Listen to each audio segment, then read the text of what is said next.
أعوذ بالله من الشيطان الرجيم. بسم الله الرحمن الرحيم.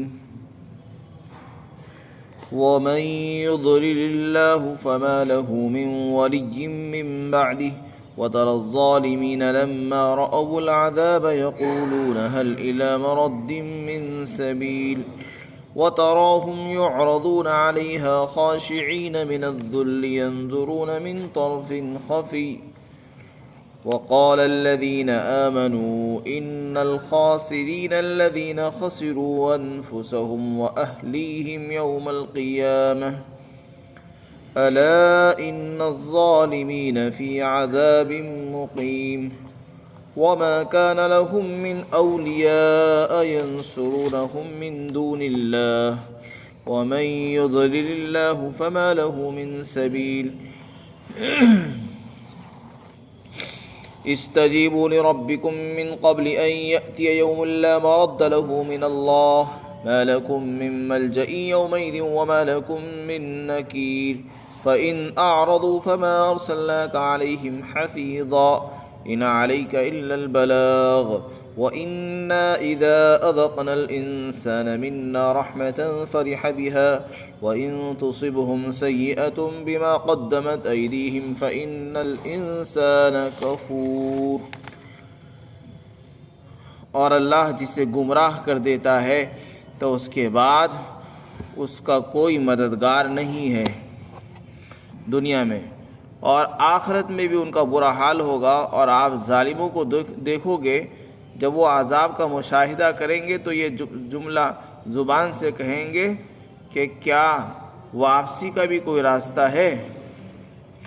اور آپ ان کو دیکھو گے کہ انہیں جہنم کے سامنے پیش کیا جائے گا اور ان کا حال یہ ہوگا کہ ذلت کی وجہ سے وہ جھکے ہوئے ہوں گے اور کنکھنیوں سے یعنی چپکی چپکی نگاہوں سے دیکھ رہے ہوں گے اس عذاب کو. اور ایمان والے کہیں گے کہ یقیناً اصلی خسارہ تو ان لوگوں کا ہوا جنہوں نے اپنی جان اور اپنے گھر والوں کا قیامت کے دن خسارہ کیا ہے، جنہوں نے اپنی جان کو اور اپنے اہل و عیال کو، گھر والوں کو خسارے میں ڈال دیا ہے قیامت کے دن. خبردار، جو لوگ ظالم ہیں وہ ایک ہمیشہ کے عذاب میں مبتلا ہوں گے اور ان کے لیے نہ کوئی کارساز ہوگا جو ان کی مدد کر سکے گا اللہ کے سوا.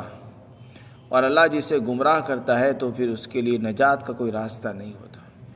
لہذا اے لوگو، جب یہ بات ہے تو تم اپنے رب کا کہنا مانو اس دن کے آنے سے پہلے جس دن کے لیے اللہ کی طرف سے کوئی واپسی نہیں ہوگی. ما لکم من ملجأ یومئذ، جس دن کے لیے اللہ کی طرف سے کوئی لوٹنا نہیں ہوگا. ما لکم من ملجأ یومئذ، اس دن تمہارے لیے کوئی پناہ کی جگہ نہیں ہوگی اور نہ تمہارے لیے کوئی نکیر کرنے والا ہوگا. پھر اگر وہ لوگ آپ کی بات سے اور ایمان لانے سے اعراض کریں، منہ پھیریں، تو پھر آپ پریشان نہ ہو. آپ کے ذمے تو آپ ان کے اوپر نگراں بنا کر نہیں بھیجے گئے ہیں اور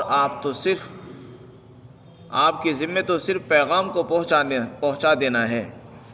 اور یقیناً جب ہم انسان کو اپنی طرف سے کسی رحمت کا مزہ چکھاتے ہیں تو یہ اس پر اترانے لگتا ہے، پھولے نہیں سماتا. اور اگر انہیں کوئی مصیبت آتی ہے ان اعمال کی وجہ سے جو ان کے ہاتھوں نے آگے بھیج دیے ہیں تو پھر یہ انسان ناشکری کرنے لگتا ہے.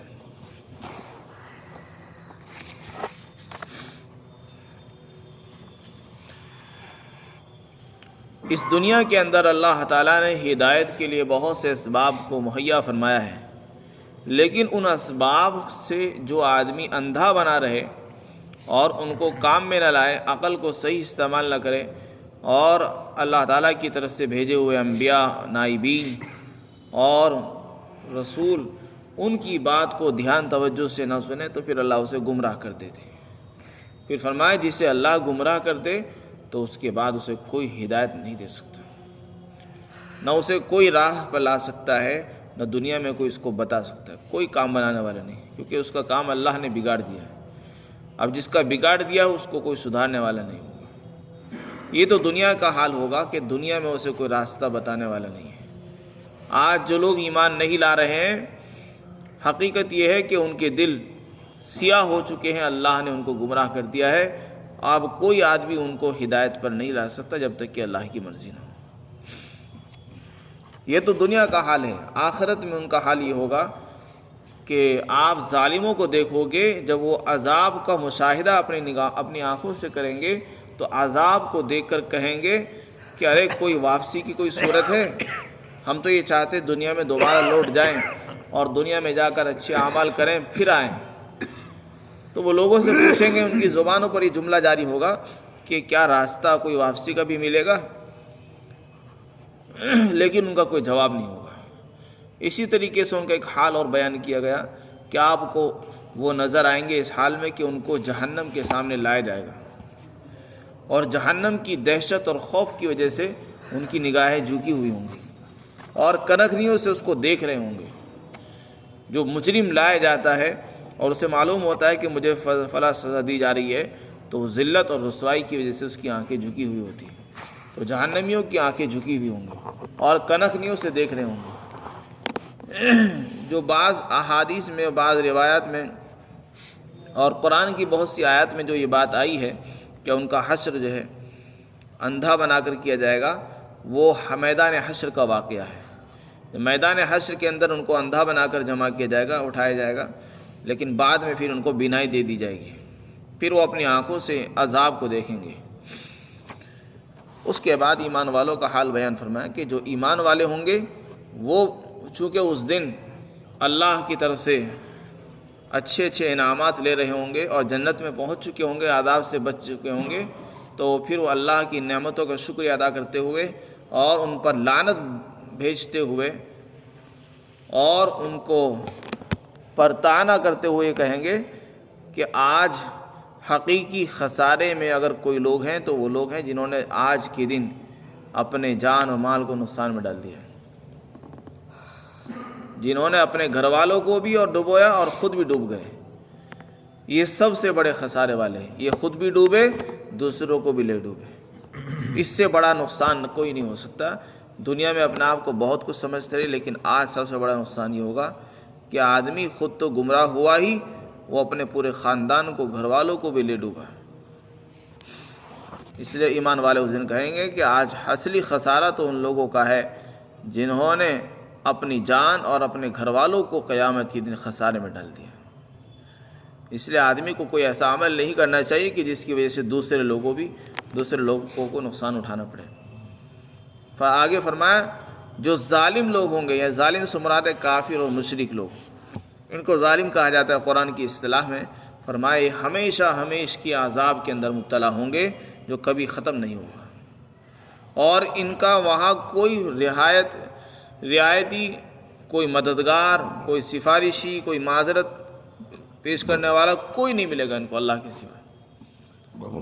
اللہ کے مقابلے میں ان کی کوئی مدد کرنے والا، کوئی حمایت کرنے والا، کوئی ساتھ دینے والا، کوئی سفارش کرنے والا، معذرت پیش کرنے والا کوئی نہیں ہوگا ان کا۔ اس دن تو ہر ایک کو اپنی پڑی ہوگی اور کوئی ان کو پوچھے گا بھی نہیں کہ تمہارا کیا حال ہے۔ وہ دن عجیب و غریب دن ہے کہ کوئی کسی کے حال کے بارے میں نہیں پوچھے گا، دریافت کرے گا تمہارا کیا حال ہے۔ اس لیے فرمایا اس دن ان کے لیے کوئی کارساز و کام بنانے والے نہیں ہوں گے، کوئی حمایتی نہیں ہوں گے اللہ کے سوا جو ان کی مدد کر سکے۔ اور اللہ حقیقت تو یہ جس کو اللہ گمراہ کر دیتا ہے اس کے لیے نجات کا کوئی راستہ نہیں بچتا، تو ان کے لیے بھی راستہ نجات کا نہیں بچے گا، بس پھر ہمیشہ کے عذاب میں ان کو مبتلا ہونا پڑے گا۔ یہ قیامت کے ہولناکیہ اور حالات کو اللہ نے یہاں تک بیان فرمایا۔ اب اس کے بعد اللہ تعالیٰ فرماتے کہ اے لوگو تم نے یہ حال سن لیا، قیامت کیسی بھیانک چیز ہے، جو ایک مرتبہ اس میں مبتلا ہو جائے گا دوبارہ نہیں آئے گا، اور جہنم کتنی بری چیز ہے۔ تو جب تم نے یہ حال اپنی آنکھوں سے دیکھ لیا ہے اور اپنے کانوں سے سن لیا ہے تو پھر تم باز آ جاؤ۔ عافیت اگر چاہتے ہو، خیر چاہتے ہو، تو آج ہی دنیا میں اپنے رب کا کہنا مان لو۔ یہ تمہارے لیے بھی موقع ہے، موت سے پہلے موقع ہے کہ مرنے سے پہلے اپنے رب کے حکم پر چلو، اپنے رب کے حکم کو تلاش کرو۔ اللہ کیا کہتا ہے؟ وہ کہہ رہا ہے کہ ایمان لاؤ میرے اوپر، ایمان لے آؤ، رسول پر ایمان لے آؤ، کتابوں پر ایمان لے آؤ، وہ جس چیز کا حکم دے رہا ہے اس کا کہنا مان لو۔ جب کوئی آدمی مصیبت میں گرفتار ہو جاتا ہے تو اس کو سمجھایا جاتا ہے، باپ بیٹے کو کہتا تھا کہنا مانو نہیں تو تم کو سزا ملے گی، پٹائی ہوگی۔ تو انسان کو بھی کہا جا رہا ہے کہ انسان نافرمانی میں کچھ نہیں رکھا ہے، نافرمانی کا انجام یہ ہے جو ہم نے آپ کو بتا دیا ہے۔ ابھی عذاب شروع نہیں ہوا، ابھی قیامت نہیں آئی، لیکن اللہ تعالیٰ کتنا رحیم ہے، کریم ہے کہ انسان کو پہلے ہی بتا دیا کہ دیکھو ایسا ایسا ہونے والا ہے۔ تو جو ہوشیار سمجھدار ہوں گے تو وہ ایسے عمل سے توبہ کریں گے، ایمان لیں گے۔ اس لیے اللہ تعالیٰ نے دعوت دی ہے کہ اے لوگوں اپنے رب کا کہنا مانو اس دن کے آنے سے پہلے جس دن کے لیے اللہ کی طرف سے کوئی لوٹنا نہیں ہوگا، وہ دوبارہ نہیں لوٹے گا، پھر وہاں سے کوئی لوٹ کر نہیں آئے گا۔ ما لکم من ملجأ یومئذ، جب وہ دن آ جائے گا واپس نہیں پلٹے گا۔ پھر وہ فرمایا پھر وہاں تمہارے لیے کوئی پناہ کی جگہ بھی نہیں ملے گی کہ تم وہاں بچ کر چلے جاؤ، عذاب سے چھٹکارا پالو۔ اور عذاب سے بچنے کی تو بہت دور کے بعد کوئی یہ بھی نہیں ملے گا کہنے والا، نکیر کرنے والا، جو نکیر کر سکے، جو پوچھ گچھ کر لے کہ اللہ اس کو عذاب کیوں ہوا اور اس کا یہ حال کیوں ہوا، اتنا بھی پوچھنے والا کوئی نہیں ہوگا۔ رشتہ دار تو بہت دور کی بات ہے، اپنے بھی کام نہیں آئیں گے۔ کوئی یہ نہیں پوچھے گا کہ اے اللہ اس کو یہ عذاب کیوں ہو رہا ہے، کوئی پوچھ گچھ نہیں کرنے والا نہیں ہوگا۔ اس لیے اس دن کے آنے سے پہلے جس کے لیے کوئی واپسی اور پلٹنا نہیں ہوگا، انسان کو اپنے رب کا کہنا مان لینا چاہیے۔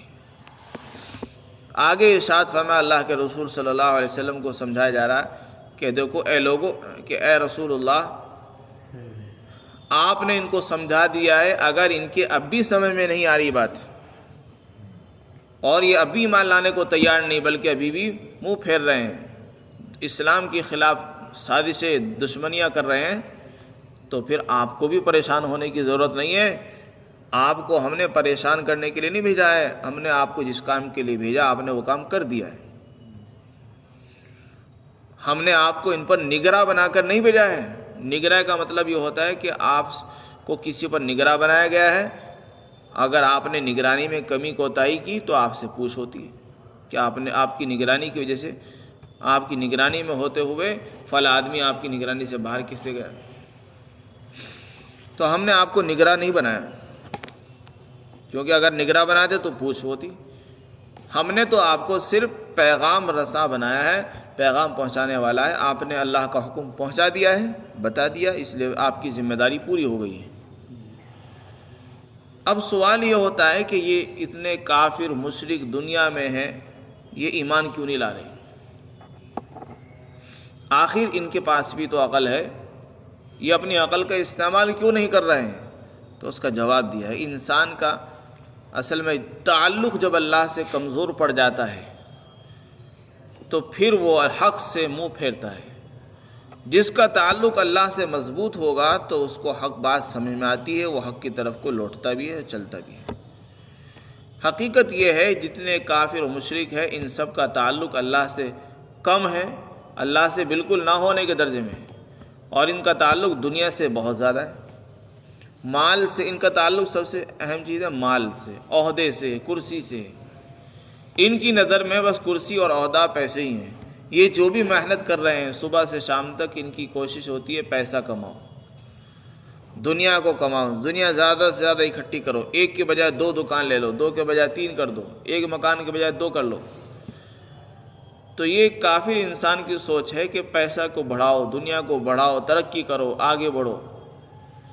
تو چونکہ اس کا سارا تعلق اور ساری نیت و توجہ ہی دنیا پر ہوتی ہے، آخرت پر کچھ ہوتا نہیں، آخرت سے لاپرواہی ہوتی ہے، اس لیے اس کو حق بات جلدی سے سمجھ میں نہیں آتی، کیونکہ انسان تو لالچی ہے، اس کو جو نفع نظر آتا ہے اس کی طرف کو بھاگتا ہے، آخرت کا نفع اس کو نظر نہیں آتا۔ اور جو اللہ سے تعلق مضبوط رکھتے ہیں ان کو اگر آپ بتائیں گے کہ اس کام میں فائدہ ہے، اس میں نقصان ہے، تو ان کی بات سمجھ میں آتی ہے۔ تو یہ اللہ سے تعلق کی بات ہے۔ چنانچہ اللہ سے تعلق کی کمی کی وجہ یہ ہے کہ اللہ تعالیٰ اگر اس کافر انسان پر کوئی رحمت بھیج دیتا ہے، مثلا اس کو کوئی انعام دے دیا، اولاد دے دی، یا کچھ مال زیادہ دے دیا، یا کچھ خوشحالی دے دی، خوشحالی کے دن اس کے اوپر کیا آتے ہیں تو یہ اترانے لگتا ہے اور پھولے نہیں سماتا۔ حالانکہ اس کو کیا چاہیے تھا؟ اس کو تو یہ چاہیے تھا کہ آج مجھے خوشی کے دن ملے ہیں، لہذا میں اس رب کا شکر ادا کروں جس نے مجھے خوشی دی ہے۔ یہ اس رب کو بھول جاتا ہے، یہ سمجھتا نہیں یہ تو میرا حق تھا، میں نہیں اپنی کوشش سے یہ خوشی حاصل کی ہے، تو پھولنے نہیں سماتا لیکن اللہ کا شکر ادا نہیں کرتا۔ تو یہ سب چیزیں بتا رہی ہیں کہ اس کا تعلق اللہ سے نہیں ہے، اس کا تعلق تو دنیا سے۔ دوسرا حال بیان فرمایا، اگر ہم اسی انسان پر کوئی مصیبت بھیج دیں، مثلا اس کے کاروبار میں کوئی نقصان ہو گیا، آگ لگ گئی، سارا کاروبار خراب ہو گیا، سارا سامان جل گیا، راکھ ہو گیا، یا پیسے ڈوب گئے، کھیتی تباہ برباد ہو گئی، تو یہ کیا کرتا ہے؟ اس کو اگر مصیبت آتی اسی کے گناہوں کی وجہ سے آتی ہو، تو ہونا تو چاہیے کہ اس کو توبہ کرے، اس کو توبہ کرنی چاہیے، استغفار کرنا چاہیے، اللہ کی طرف رجوع کرنا چاہیے۔ یہ بجائے رجوع کرنے کے ناشکری پر اتر آتا ہے، اللہ کی ناشکری کرنے لگتا ہے کہ اللہ کو بھی میں ہی ملا تھا، میرے اوپر عذاب بھیج دیا، میرا اولاد چلی گئی، میرا لڑکا مر گیا، میرا باغ تباہ برباد ہو گیا۔ تو یہی انسان جس پر خوشی آئی تھی تو یہ پھولے نہیں سما رہا تھا، مصیبت کے وقت یہی انسان ناشکری پر اتر آتا ہے، ناشکرا بن جاتا ہے۔ حالانکہ یہ دونوں حالتیں انسان کی امتحان اور آزمائش کے لیے آتی ہیں۔ خوشی اس لیے آتی ہے تاکہ بندہ شکر کرے، مصیبت اس لیے آتی ہے تاکہ بندہ اللہ کی طرف کو چلے اور اپنے گناہوں پر روئے کہ اللہ مجھ سے جو غلطی ہوئی اسے معاف فرما، اور آئندہ میں گناہ نہیں کروں گا، جو یہ مجھے مصیبت آئی ہے اس کو دور فرما دے۔ مصیبتیں اللہ تعالیٰ اس لیے بھیجتے ہیں، لیکن یہ انسان کا چونکہ اللہ سے تعلق نہیں ہوتا اس لیے وہ ذہن اس کو کہیں اور چلتا ہے، اس لیے فرمایا اور جب ہم اپنی طرف سے انسان کو کوئی رحمت کا مزہ چکھاتے ہیں تو یہ اس پر خوش ہونے لگتا ہے، اور جب انہیں کوئی مصیبت پہنچتی ہے ان اعمال کی وجہ سے جو ان کے ہاتھوں نے آگے بھیج دیا ہے تو یہی انسان ناشکرا بن جاتا ہے۔ اللہ تعالی ہمارا تعلق اپنی ذات کے ساتھ مضبوط فرمائے، ہمیں تعلق مع اللہ کی دولت سے نوازے۔ وآخر دعوانا الحمدللہ رب العالمین۔